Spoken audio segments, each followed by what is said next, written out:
Welcome everybody to this new little series of mini movie reviews that will be looking at the featured films that were nominated from the Oscars of this past year. Now you might be thinking, am I going to be talking about every single movie that was nominated, or just the ones in Best Picture or in the weekday categories? No.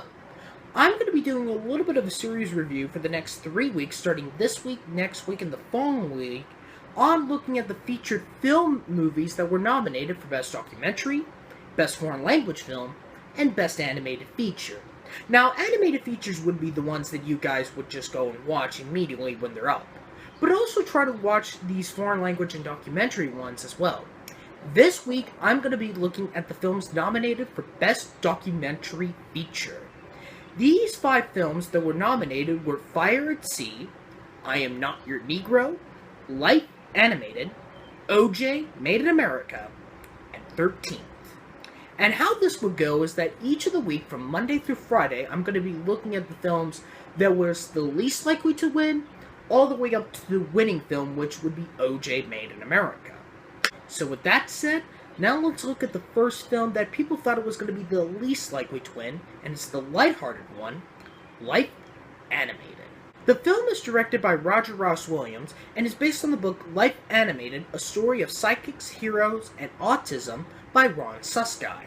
Now in the book, it focuses more on the perspective of Ron, but in the film, it focuses on the main subject of this story, his son Owen, who has regressive autism.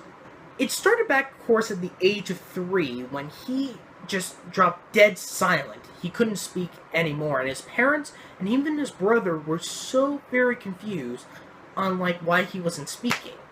And what happened was he was diagnosed with regressive autism. That's the specific autism that was in the film. But it wasn't until one day when their family was watching The Little Mermaid. And that's when, of course, Owen just kept rewinding and rewinding and rewinding one thing of a scene where he just kept saying, "Juice of Force, Juice of Force, Juice of Force." Now, his parents thought that they were saying that he wants juice, but he was actually saying "just your voice," the line that Ursula was saying in the film. Both his parents and his brother were shocked that he was saying that line over and over and over again. But it wasn't until one birthday party for Owen's brother, and he told his parents that his brother doesn't want to grow up. And that was like what Peter Pan was. And his parents realized that he's using these Disney dialogue to help him speak. And that's when his dad decided to use a Ninjago puppet from Aladdin to talk to him. And it really worked.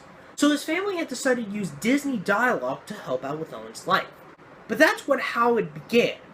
For the film specifically, this focuses, of course, on Owen in the present day. From him right after graduating high school to now moving on his own life in an apartment with other people with disabilities. Now this film is really emotional and lighthearted for the people. Now for parents who are watching this review and actually have a kid who has autism, you will see how they will be when they grow up. And that's what this film looks like specifically when Owen officially is a grown-up man. Now that's what the film kind of specifically focuses on a lot here. When Owen's getting ready to move to his own apartment, and he still uses Disney films to help him out. But of course, Owen does have a lot of things that he doesn't really know what's going on in his real life. Like going through a breakup, or something's missing, or he needs to do something on his own. It's difficult for him specifically, but he realized he has to figure out on his own. Some occasions his parents kind of help him, but he knows he has to do it on his own.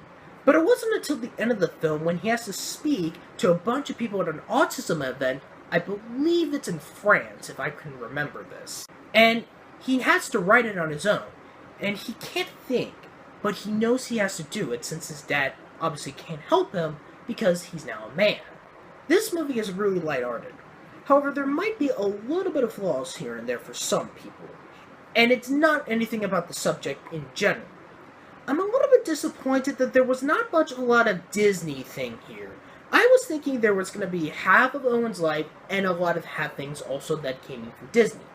Of course, the biggest one is a really great scene, which is probably my favorite scene in the entire film, and that was in around the beginning of the film, when Owen made a Disney club right before his graduation, with all of other disabled students.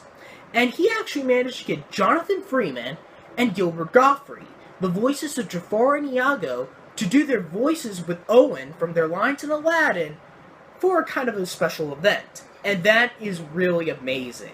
To see Owen, Gilbert, and Jonathan interacting with them, that their characters are alive. Speaking of the Disney Club, one scene in particular is, of course, in The Lion King. Owen had stopped the movie and asked people questions on what happened in the film that actually happens in real life, especially when your parents are not going to be around anymore. And that's one of the biggest things that the Susskind family is really worried about their son Owen. Since his parents are getting older, they won't be able to take care of him when they're gone, and his brother's the only thing that can do it for him. Despite of him having his own life and lives in Washington, D.C., what is shown in the documentary, he really needs to know that he cares for Owen, especially when he found out when Owen had a big breakup with his girlfriend.